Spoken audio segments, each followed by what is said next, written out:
Hello my Facebook family and YouTube family. তো আজ আমি নিয়ে চলে এসেছি তোমাদের কাছে একটা নতুন নিত্য ভিডিও নিয়ে। চিরদিনই তুমি যে আমার। তো তোমরা কি দেখলে যে একটা স্টেজে গান গাইছে, সেটা হচ্ছে কি কাঞ্চন মল্লিক, যে সিনেমা জগতের খুব সুন্দর সুন্দর ভালো ভালো মুভিতে, মানে বাংলা জগতে সে ভালো ভালো কমেডিয়ান করে। আচ্ছা, কিন্তু আমার কথা হচ্ছে যে তাদেরকে দিয়ে কি আজকাল গানও করাতে হবে? মানে তাদের কি মানে টাকার এত অভাব হয়ে গেছে? যুগে যুগে আমি তোমারি।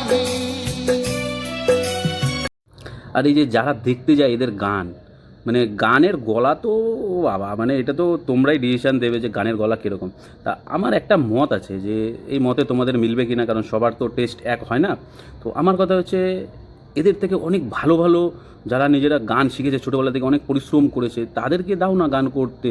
তোমরা তাদেরকে 15,000 20,000 টাকা দিতে পারছো না একটা স্টেজ প্রোগ্রাম করার জন্য, কিন্তু তোমরা কী করছো যে আর্টিস্টদের নিয়ে আসছো। আমি তো মানে আর্টিস্ট বলতে যে কিছুদিন আগে দেখলাম আমাদের প্রসেনজিৎ বুম্বাদা হরপে, তো তার একটা গান দেখলাম, মা গো, খুব সুন্দর, মানে ধারণার বাইরে। তো এদেরকে ছেড়ে তোমরা ভালো ভালো আর্টিস্টকে নিয়ে আসো না একটুখানি।